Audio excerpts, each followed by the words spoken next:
저희는 지난 주일 지금껏 만나본 적 없는 수많은 병사들과 또 무수히 많은 말과 병거를 보고 두려움에 빠진 여호수아의 모습을 살펴보았습니다. 그러나 여호수아는 두려워하지 말라는 하나님의 음성을 듣고 단번에 일어나 나가서 가나안 북쪽 연합군을 습격하여 전멸시켰습니다. 여호수아의 이와 같은 모습을 통해 저희들을 돌아보았습니다. 저희들도 여호수아처럼 이제껏 만나본 적 없는 크고 어렵고 무거운 일 앞에서 두려움을 느낍니다. 그리고는 어떻게 합니까?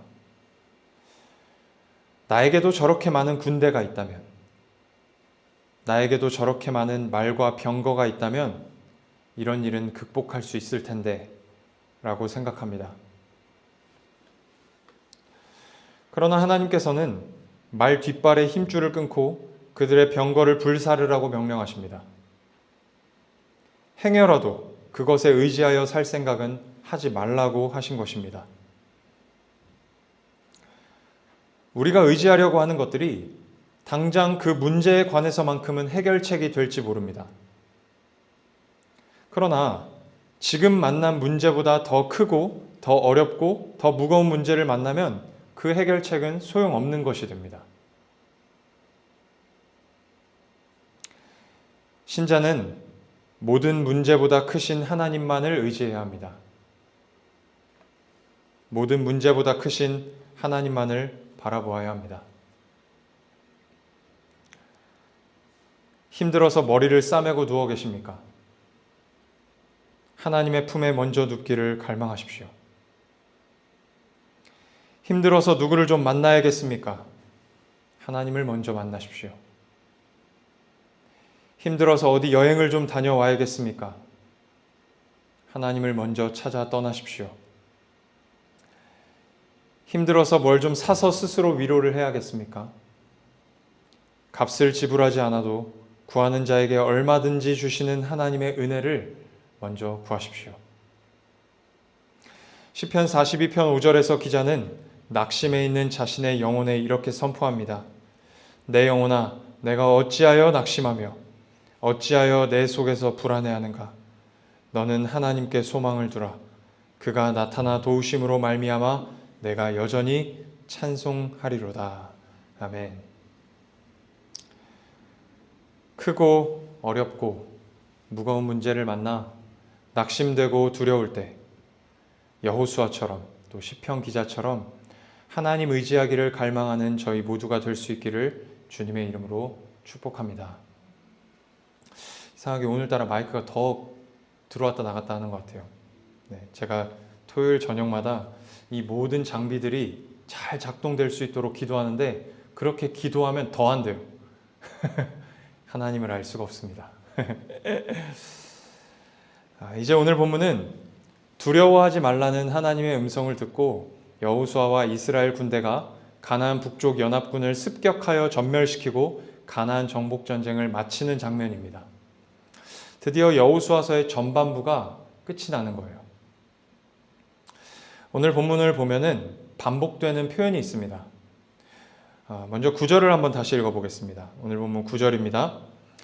여호수아가 여호와께서 자기에게 명령하신 대로 행하여 그들의 말 뒷발의 힘줄을 끊고 그들의 병거를 불로 살랐더라. 그 다음에 12절 한번 보겠습니다. 여호수아가 그 왕들의 모든 성읍과 그 모든 왕을 붙잡아 칼날로 쳐서 진멸하여 바쳤으니 여호와의 종 모세가 명령한 것과 같이 하였으되. 그 다음에 15절 한번 보겠습니다.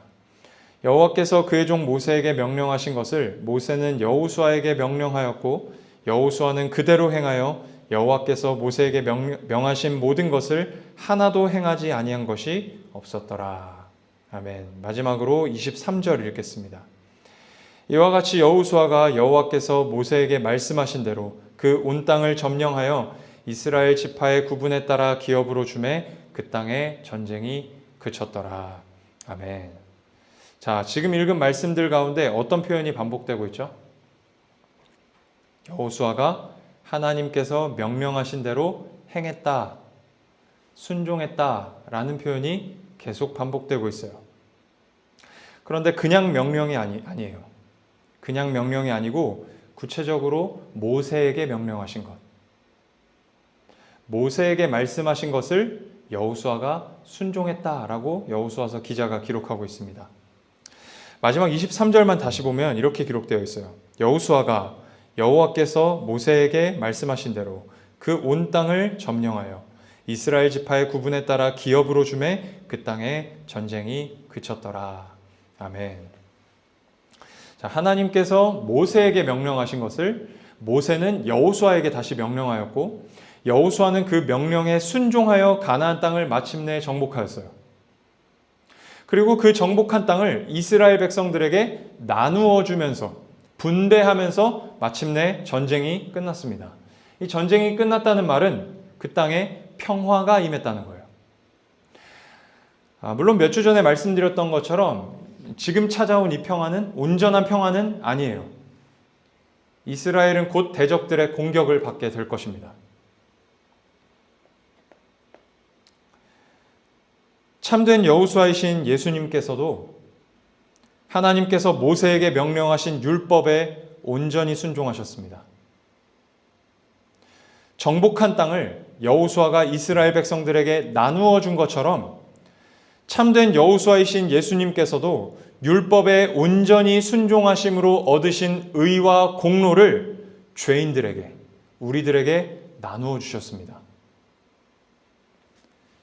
참된 여호수아이신 예수님께로부터 의와 공로를 분배받은, 전가받은 죄인들은, 우리들은 평화를 얻었습니다. 오늘 본문은 이것을 이야기하는 본문입니다. 로마서 5장 19절에서 바울은 이렇게 선언합니다. 한 사람이 순종하지 아니함으로 많은 사람이 죄인 된 것 같이 한 사람이 순종하심으로 많은 사람이 의인이 되리라. 아멘. 자, 예수님 한 사람의 순종으로 어떻게 많은 사람이 의인이 되었을까요? 여호수아가 하나님께 순종하여 땅을 정복하고 많은 사람들에게 그 땅을 분배하였듯이 예수님께서 율법에 순종하심으로 얻으신 의와 공로를 죄인들에게 나누어 주셨기 때문에, 전가해 주셨기 때문에 죄인들이 의인된 것입니다. 갈라디아서 4장 4절에서 5절에 바울은 또 이렇게 선언합니다. 때가 차매 하나님이 그 아들을 보내사 여자에게서 나게 하시고 율법 아래에 나게 하신 것은 율법 아래에 있는 자들을 속량하시고 우리로 아들의 명분을 얻게 하려 하심이라. 아멘. 자, 예수님께서 어떻게 율법 아래에 있는 자들을 율법으로부터 속량하시고 어떻게 아들의 명분을 얻게 하셨을까요? 갈라디아서 3장 10절에서 바울은 이렇게 이야기합니다. 무릇 율법 행위에 속한 자들은 저주 아래 있나니 기록된 바 누구든지 율법책에 기록된 대로 모든 일을 항상 행하지 아니하는 자는 저주 아래 있는 자라 하였습니다. 율법은 모든 일을 항상 행할 것을 요구합니다. 모든 일을 항상. 유대인들은 전통적으로 율법에 기록된 명령이 613가지라고 이야기해요. 유대인의 관점에서 이야기하자면 율법은 613가지의 명령을 매일 매순간 행할 것을 요구합니다. 613가지의 명령을 매일 매순간 행할 것을 요구해요. 그러니까 오늘 613가지를 다 지켰다고 해서 끝나는 게 아니라 내일도 지켜야 되고 모레도 지켜야 되는 거예요. 죽을 때까지. 모든 일을 항상 행하지 않는 자는 하나님의 심판과 저주 아래 있다라고 말합니다. 죄로 타락한 인간은 율법을 항상 지킬 수 없어요. 몇 가지 정도는 지킬 수 있을지 몰라도 항상 모든 것을 다 지키는 것은 불가능합니다. 그럴 능력이 없어요. 따라서 모든 인간은 하나님의 심판과 저주 아래에 있습니다. 그런데 인간으로 오신 예수님께서는 율법에 기록된 모든 명령을 항상 지키셨습니다. 히브리서 4장 15절에서 기자는 이렇게 이야기하고 있어요. 모든 일에 우리와 똑같이 시험을 받으신 이로되 죄는 없으시니라. 죄는 없으시니라. 예수님은 죄가 없으신 분이세요. 죄가 없으시다는 말은 율법이 요구하는 모든 명령을 항상 행하셨다는 거예요. 이 땅에 사셨던 33년 동안 항상 율법에 순종하셨다는 것입니다. 율법을 항상 행하신 예수님, 율법을 다 이루신 예수님은 하나님께로부터 의롭다 인정을 받으셨어요. 공로를 인정받으셨습니다. 그렇게 얻으신 의와 공로를 죄로 타락하여 하나님의 심판과 저주 아래 있는 죄인들에게, 우리들에게 나누어 주셨어요. 전가해 주셨습니다. 의와 공로를 전가해 주셨을 뿐만 아니라 죄인들의 죄를 가져가셨어요. 전가 받으셨어요. 이걸 신학적 표현으로 이중전가라고 한다고 했습니다. 여러분, 하나님은 공의로우신 분이세요. 죄를 그냥 지나치실 수 없는 분이십니다. 우리가 지은 죄를 그냥 모른 척 하실 수 있는 분이 아니세요. 그래, 없다 치자 이렇게 하실 수 있는 분이 아니에요. 공의로우신 하나님은 반드시 죄를 심판하셔야 합니다. 그런데 그 심판을 예수님이 대신 받게 하셨고 예수님은 그 뜻에 순종하셨어요.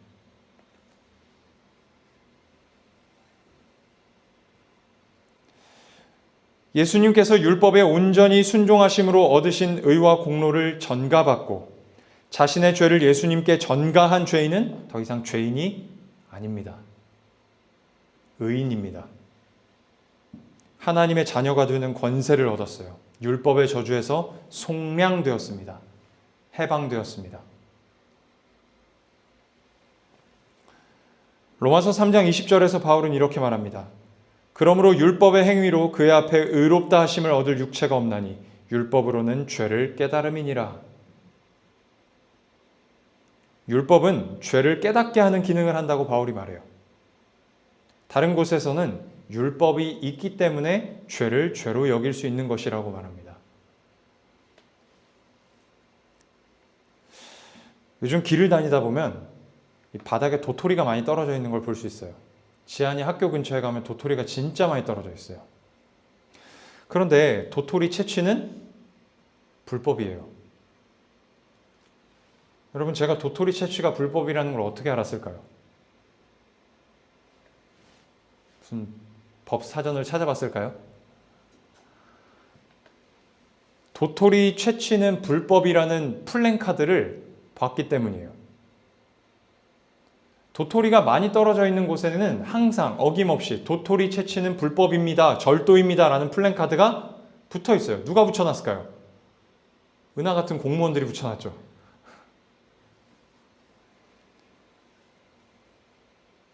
그게 불법이라는 걸 아니까 이 도토리 채취 이게 주워간 사람들 보면 저 신고할까? 그런 생각이 들어요. 우리 시안이가 얼마 전에 도토리를 한가득 주웠어요. 내가 너 신고할 거라고. 이처럼 율법은 죄인이 죄인이라는 것을 알려주는 기능을 해요. 죄인이 율법 앞에 서면 율법은 우리에게 이렇게 말해요. 죄인들에게 이렇게 말해요. 넌 죄인이다. 그런 정죄하는 기능을 합니다. 그런데 신자는 더 이상 율법의 정죄를 받지 않아요. 왜 그럴까요? 예수님께서 율법에 온전히 순종하셔서 얻으신 의와 공로를 전가받았기 때문에 그래요. 뿐만 아니라 우리가 율법에 순종하지 않음으로 얻은 죄를 예수님께서 다 가셨기 때문에 그래요. 그러한 일들을 통해서 이제는 마귀의 자녀가 아니라 하나님의 자녀가 되었기 때문입니다. 갈라디아서 3장 27절에서 바울은 신자가 그리스도로 옷 입었다고 이야기를 해요. 그러니까 예수 그리스도를 옷으로 입은 거예요. 예수 그리스도를 옷으로 입었기 때문에 율법은 우리에게서 율법에 온전히 순종하신 죄 없으신 예수님을 볼 거예요. 율법이 우리를 보는데 우리를 보는 것이 아니라 예수를 보는 거예요. 그래서 율법은 신자들을 향해 이렇게 선언할 수밖에 없어요. 죄 없음. 죄가 없다. 라고 할 수밖에 없어요. 그래서 바울은 갈라디아서 3장 13절에서 이렇게 선언합니다. 그리스도께서 우리를 위하여 저주를 받은 바 되사 율법의 저주에서 우리를 속량하셨으니 기록된 바 나무에 달린 자마다 저주 아래 있는 자라 하였음이라. 사랑하는 여러분, 신자된 우리는 율법의 저주에서 성량되었습니다. 해방되었어요. 율법은 더 이상 우리를 정죄할 수 없어요. 우리를 향해 죄인이라고 할 수 없습니다. 예수 그리스도께서 율법에 온전히 순종하셔서 얻으신 의와 공로를 우리가 받았기 때문이에요. 율법에 순종하지 않음으로 얻은 우리의 모든 죄를 예수님이 가지고 가셔서 십자가에서 대신 심판을 받으셨기 때문이에요. 예수 그리스도를 믿는 믿음 안에서 하나님의 저주와 심판이 떠나갔습니다. 전쟁이 끝났어요. 화평이 임했습니다. 평화가 임했어요.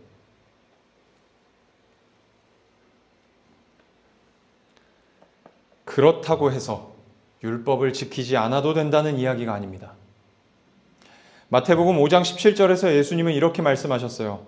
내가 율법이나 선지자를 폐하러 온 줄로 생각하지 말라. 폐하러 온 것이 아니요 완전하게 하려 함이라. 또 로마서 3장 31절에서 바울은 이렇게 말합니다. 그런즉 우리가 믿음으로 말미암아 율법을 파기하느냐? 그럴 수 없느니라. 도리어 율법을 굳게 세우느니라.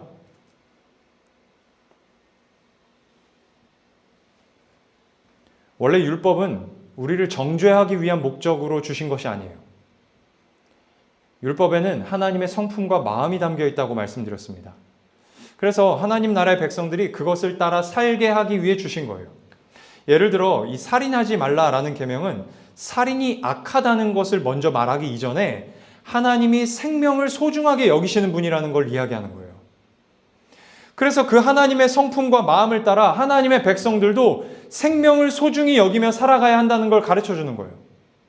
그러니까 살인하지 말라는 계명을 통해서 하나님의 생명을 소중히 여기시는 분이구나 라는 것을 믿고 개미를 쉽게 죽이지 않는 거예요. 개미를 쉽게 죽이지 않는 거예요. 지안아.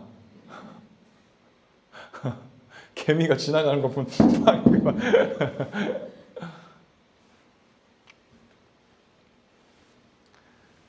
거듭 말씀드린 것처럼 예수님께서 율법에 온전히 순종하심으로 얻으신 의와 공로를 전가받은 신자는 더 이상 신분적으로 죄인이 아니에요. 우린 죄인이 아니에요. 실력적으로는 죄인이나 신분적으로는 죄인이 아니라 의인이에요. 율법은 우리를 향해 죄 없음이라고 선언합니다. 우리에게서 온전하신 예수를 볼 것이기 때문에 그래요. 우리가 율법을 지키지 못할지라도, 율법을 지키는데 실패할지라도 율법은 우리를 정죄하지 못합니다. 의와 공로를 가졌기 때문이에요. 예수님으로 말미암아 자유케 되었기 때문입니다. 신자는 그 의와 공로와 자유를 가지고 율법을 지키지 않는 자리로 나아갈 것이 아니라 실패를 두려워하지 않고 율법을 지키는 자리로, 말씀에 순종하는 자리로, 하나님의 성품과 마음을 살아내는 자리로 나아가야 하는 것입니다.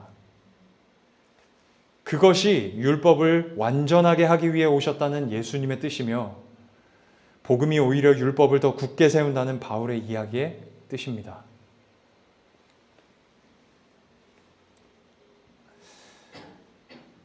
사랑하는 여러분, 이것이 기독교가 말하는 복음이에요. 왜 복음입니까? 이 모든 계획을 하나님이 다 하셨기 때문에요. 하나님께 대하여 반역을 저지른 인간들을 구원하시기 위해 하나님이 계획하셨어요. 나 같은 죄인을 살리시기 위해 하나님이 계획하신 것입니다. 계획하신 것도 모자라서 하나님이 다 실행하셨어요.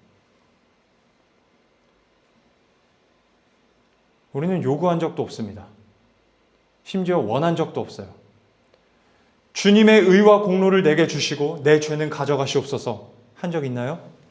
없어요. 하나님이 주시고 하나님이 가져가셨어요.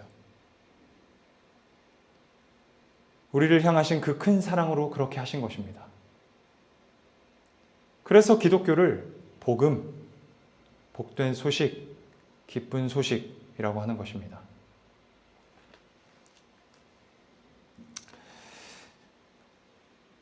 그렇다면 우리를 구원하시기 위하여 율법에 온전히 순종하시고 순종으로 얻으신 의와 공로를 우리에게 주셨다고 하는 이 복음의 내용이 오늘 우리 신앙생활에 주는 교훈은 무엇일까요?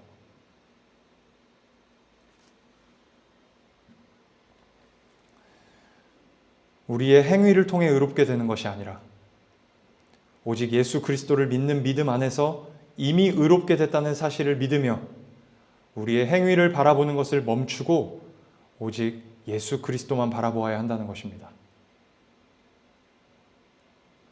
우리가 유일하게 노력해야 할 것이 있다면, 열심을 다해야 할 것이 있다면 오직 그리스도를 믿고 바라보는 것입니다.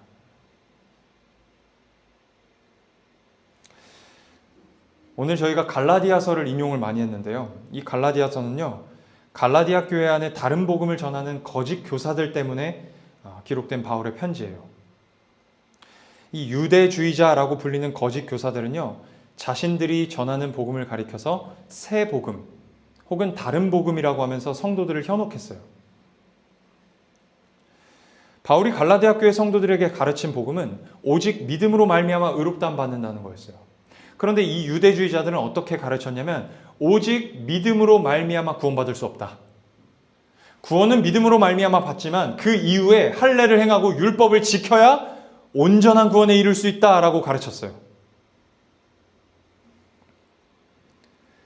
그래서 그들의 잘못된 주장에 빠져서 실제로 이방인인데, 유대인이 아니라 이방인인데 할례를 행하고 율법을 지키는 성도들이 나타난 거예요. 할례를 행하고 율법을 지켜 온전한 구원에 이르려고 하는 성도들이 나오기 시작하는 거예요. 그래서 그것을 바로잡기 위해 바울이 쓴 편지가 갈라디아서예요. 바울은 그러한 잘못된 가르침에 빠진 성도들에게 이렇게 말합니다. 갈라디아서 3장 3절입니다. 너희가 이같이 어리석으냐? 성령으로 시작하였다가 이제는 육체로 마치겠느냐? 은혜로 시작해서 너희들의 행위로 마치려고 하느냐? 그걸 이야기하는 거예요.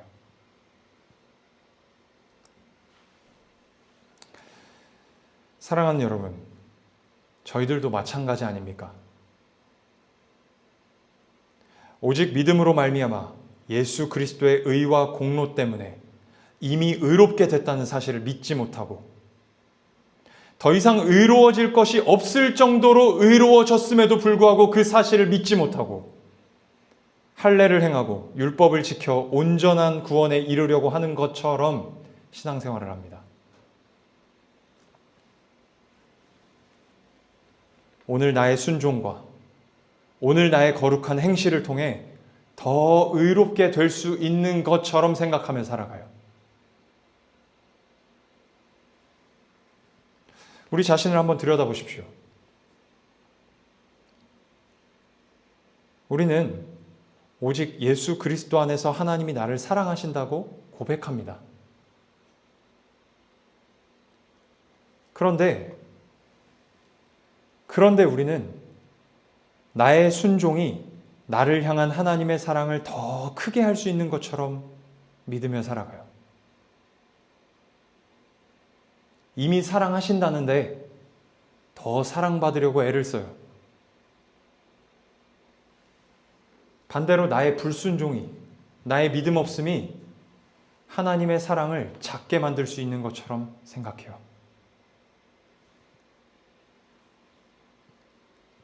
나의 공로 때문이 아니라 오직 예수 그리스도의 공로 때문에 하나님 앞에 담대하게 설 수 있다고, 그 사실을 믿는다고 고백합니다. 그런데 실제로는 어떻습니까? 나의 공로가 나를 하나님 앞에 담대하게 서게 하는 것처럼 살아가요. 공로가 없으면 하나님 앞에 나아가는 것을 주저합니다. 고개를 들지 못해요. 쭈뼛거립니다. 여러분, 오늘 교회 올 때 마음이 어떠셨어요? 가벼우셨습니까? 아니면 무거우셨습니까?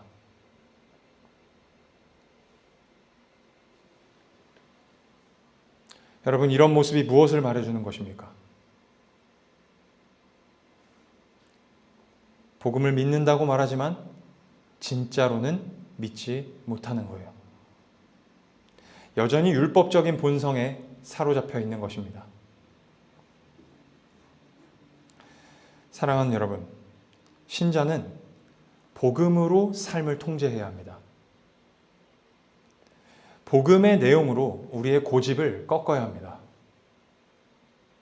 복음의 내용을 믿음으로 우리의 율법적인 본성을 거슬러 살아야 합니다. 오늘 저희가 함께 불렀던 나 같은 죄인 살리신의 작곡가인 존 뉴턴이 친구에게 이런 편지를 썼습니다. 이 뉴턴은 만유인력의 법칙의 뉴턴은 아니에요. 네, 전 그런 줄 알았어요. 근데 그 뉴턴은 아이작 뉴턴이라고 하더라고요. 존 뉴턴이 친구에게 이런 편지를 썼습니다. 한번 들어보세요. 자네가 가난하고 곤고한 죄인이지만, 여기서 가난하다는 것은 이제 돈이 없다는 말이 아니라 영적으로 가난하다는 거예요. 자네가 가난하고 곤고한 죄인이지만 주님은 자네를 생각하시네. 그러니 자네가 얼마나 큰 소망을 가지고 있는지 생각하면 참으로 놀랍지 않은가. 자네의 생각으로 스스로를 낙심시키지 말게나. 우리의 의원이신 주님이 전능하시다면 우리의 질병은 절망적일 수 없을 것이네. 그분이 자기에게 나오는 자를 내쫓지 않으시는데 두려워할 이유가 무엇인가? 우리의 죄는 많지만 그분의 긍휼은 더 많고, 우리의 죄는 크지만 그분의 의는 더 크며, 우리는 연약하지만 그분은 강하시네. 우리의 문제는 대부분 불신앙에서 비롯한다네. 그것들은 율법적인 정신의 잔류물이네. 우리를 낙심시키는 것이 무엇이라고 뉴턴이 말합니까? 내 생각이래요. 내 율법적인 정신이래요. 내 생각, 내 본성, 내 자아를 복음 앞에 굴복시켜야 하는 것입니다. 복음에 내 생각, 내 본성, 내 자아를 던져 넣어야 하는 거예요. 사랑하는 여러분, 말씀을 맺겠습니다. 내 순종, 내 공로를 통해 하나님께 다가가려고 하는 시도를 버리십시오. 우리는 오직 예수님 안에서 하나님께 다가갈 수 있습니다. 우리는 이미 예수님으로 말미암아 하나님께 가까이 있습니다. 하나님 어디 계십니까? 여기에도 계시고 여기에도 계십니다. 그런데 왜 나는 하나님에게서 멀리 떨어져 있는 것 같을까요? 왜 하나님은 내게서 멀리 계신 분 같을까요? 가까이 계신 분 같지 않고 항상 저 멀리 어딘가에서 날 지켜보시는 분 같아요. 왜 그럴까요? 그건 그냥 네 생각이에요. 네 마음입니다.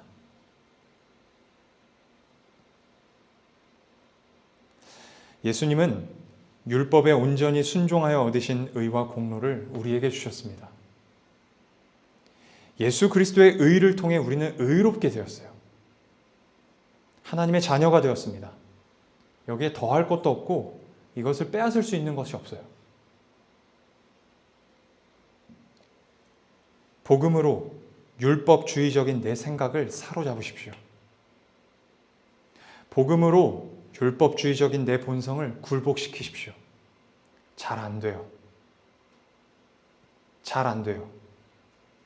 그래서 여러분, 복음을 늘 기억하셔야 되고, 그 복음을 믿으려고 애써야 하고 성령님을 의지해야 합니다. 잘 안 돼요. 그지만 해야 돼요. 여러분, 전쟁은 끝났어요.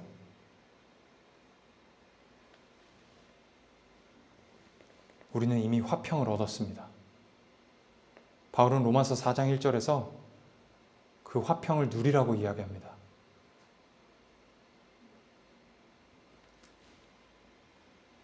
복음을 믿음으로 날마다 하나님과의 화평을 누리는 우리 모두가 될 수 있기를 주님의 이름으로 축복합니다. 기도하겠습니다.